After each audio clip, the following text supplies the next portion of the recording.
perisai rumah tangga, ibu-ibu, di mana sabda Nabi surga di bawah telapak kaki para ibu. Saudara-saudaraku, para remajawan dan remajawati, sebagai mata tonggak perjuangan agama dan bangsa, semoga kehadiran kita bersimboh di Baitullah, rumah yang sangat mulia ini, mudah-mudahan senantiasa Allah memuliakan kita bersama. Amin ya rabbal alamin. Pada kesempatan yang sangat singkat ini, tiada ungkapan kalimat yang lebih indah melainkan tambatan puja, puji syukur, tunduk dan patuh, sembah sujud senantiasa kita lakukan kehadirat Allah ilahi rabbi zat maha tunggal. Kemudian sholawat bertangaikan salam, salam kangen, salam rindu, salam abadi senantiasa kita bingkiskan ke pangkuan yang mulia junjungan kita Nabi kita Muhammad sallallahu alaihi wasallam. Semoga kita semua termasuk umat beliau yang tetap konsisten untuk menegakkan syariatnya, dan yang kita harap nanti yaitu syafaatul uzmanya. Amin ya rabbal alamin. Bapak Ibu hadirin, saudara-saudaraku yang berbahagia, kemarin dan sampai sekarang kita masih layak mengucapkan marhaban ya syahrul Ramadan, marhaban syahrul siyami, marhaban ya syahrul Ramadan, marhaban syahrul qiyam. Ungkapan ini amat sangat sederhana, tapi kalimat ini hanya diucapkan ada di dua tempat atau dua elemen, yaitu kita ucapkan ketika menyambut bulan suci Ramadan. Yang kedua, kita ucapkan ketika kondisi dalam asroqal. Marhaban ya nurul aini, marhaban jandal Husaini. Kalimat ini adalah hanya orang agung yang meraih ungkapan sambutan yang amat sangat menggembirakan.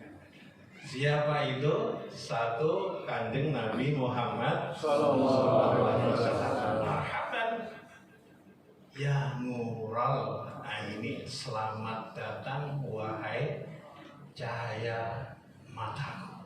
Yang dimaksud adalah syariat Nabi kita Muhammad sallallahu alaihi wasallam. Yang kedua, marhaban ya Ramadan, yang biasa diterjemahkan bahasa kamus Indonesia itu diterjemahkan selamat datang. Itu yang paling gampang, tapi sebenarnya punya makna secara komprehensif mendalam, luas. Ya, selamat datang Ramadan, selamat datang bulan suci Ramadan, selamat datang bulan puasa Ramadan, selamat datang bulan Qiyamul Lail. Nah, marhaban itu kalau kita tinjau dari aspek etimologis, menurut bahasa Arab gitu ya, dalam ukuran ilmu nahwu dan shorof, dari ungkapan fi'il madhi rohibah yarhabu rohban, marhaban. Ini bisa masdar dan bisa zaman atau isim makan. Marhaban, marhaban. Yang diterjemahkan mudahnya selamat datang, ai ahlan wa sahlan. Iya, bihuduri Ramadan. Tapi makna yang sebenarnya marhaban itu adalah luas, lapang, legowo, ikhlas, lilo, ridho masuknya bulan suci Ramadan. Jadi lega batin kita, bahagia hati kita, senang pikiran kita.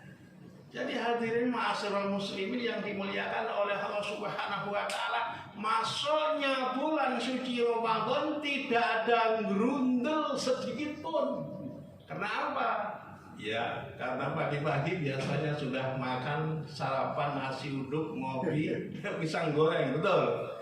Iya kan? Ini pagi-pagi kita, aduh, mau merokok juga nggak enak. Gimana kita puasa? Malah ada orang yang bilang merokok boleh Pak Ustadz, itu kan nggak makan. Asapnya itu menurut kitab Fathul Mu'in termasuk membatalkan puasa adalah menghirup asap yang ada unsur dari api.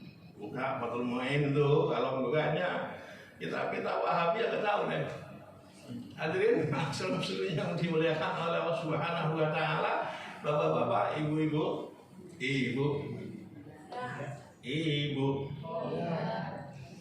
ya.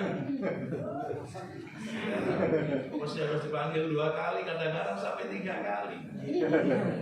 Iya, Rasulullah pernah ditanya, ya Rasulullah, siapa orang yang berhak saya hormati? Ummuka, ibumu. Siapa lagi ya Rasulullah? Ummuka, ibumu. Yang ketiga, siapa lagi ya Rasulullah? Ummuka, ibumu. Betul. Lalu siapa lagi ya Rasulullah? Nabi menjawab, ini hadis sahih ini. Abuka, bapakmu, bapak lo. Tuh, berapa bapaknya disebut? Ibu? Berarti punya 3. Iya, maksudnya itu dalam penghormatan, bukan dalam poligami, tahu?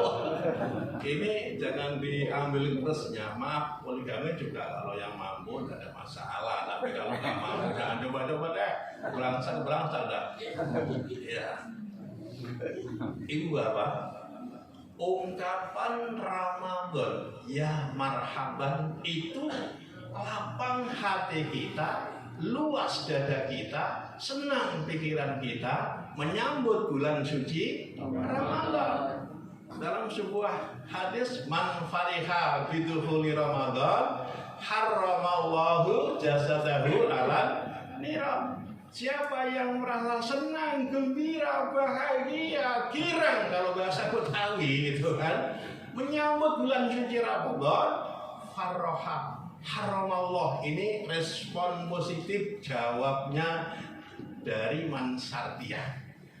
Ya, pasti orang itu akan diselamatkan dari jilatan api neraka. Amin. Amin. Senang-senangkan. Pokoknya lama-lama itu Allah senang, gembirakan bulan suci Ramadan.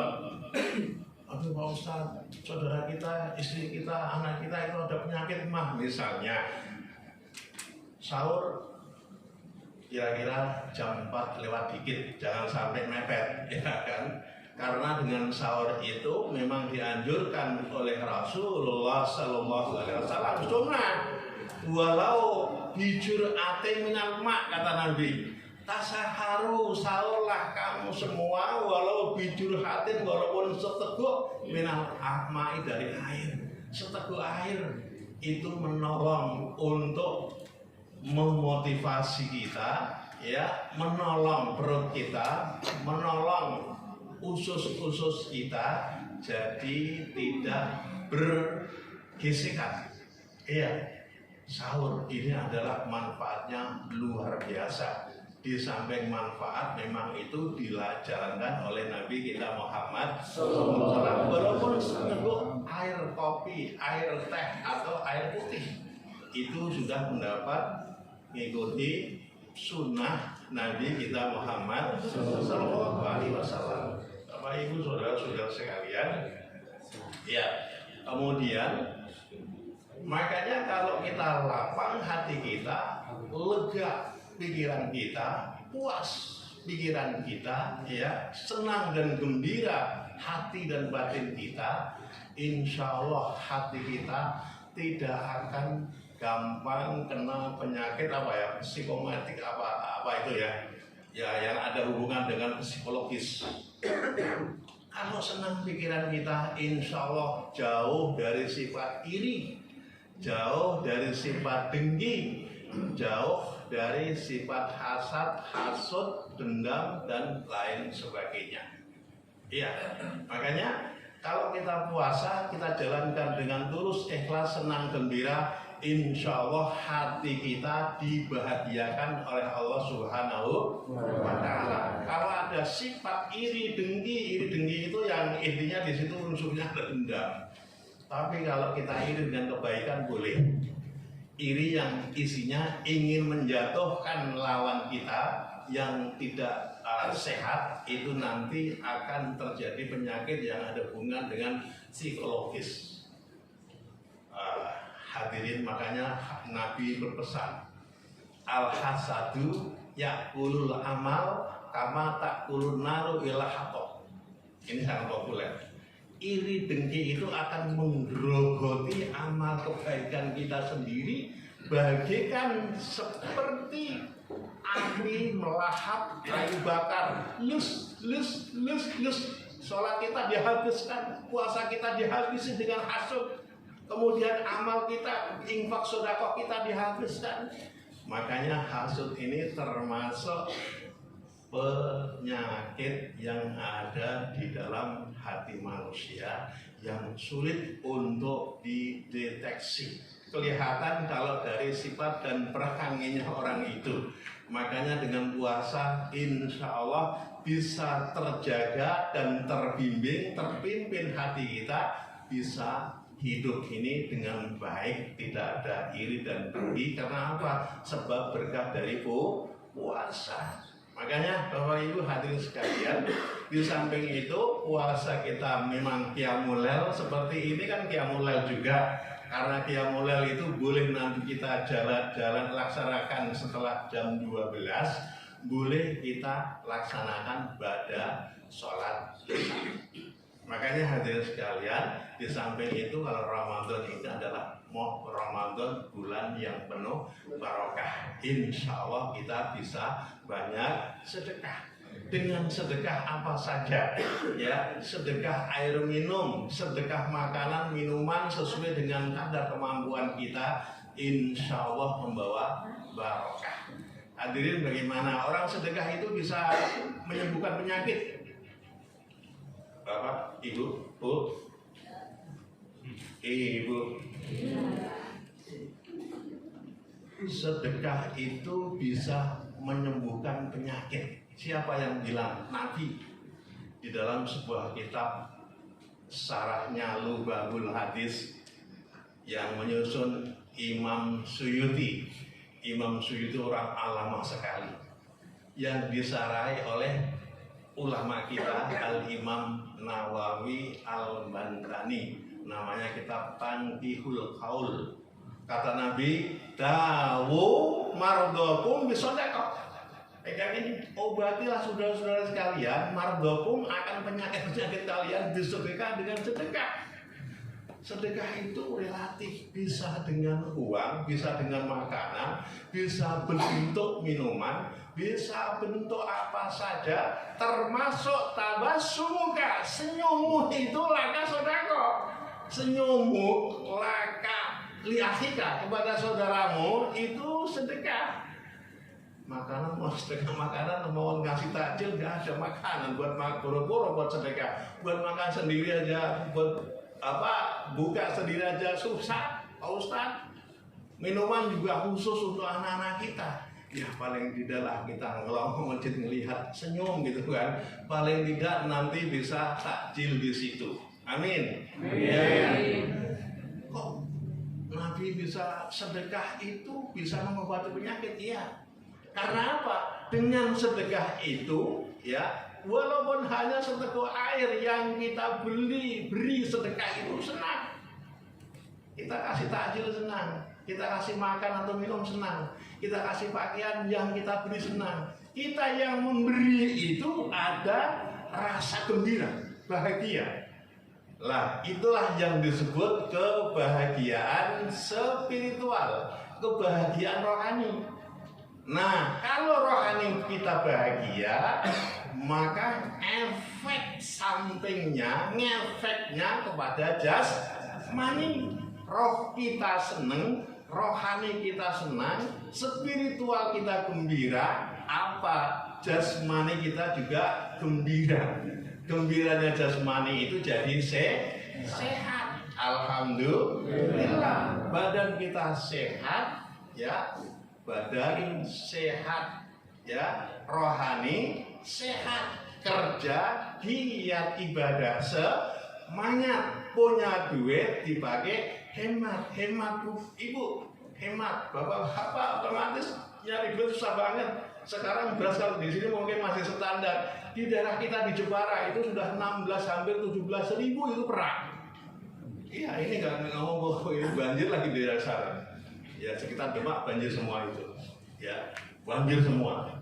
Ya, badan sehat, rohani sehat, kerja giat, ibadah semangat, punya duit dipakai hemat, jangan lupa infak dan zakat. Insya Allah bermanfaat di dunia sampai akhirat. Badan sehat, rohani sehat, kerja giat, ibadah semangat, punya duit dipakai hemat, jangan lupa infak dan zakat. Insya Allah bermanfaat di dunia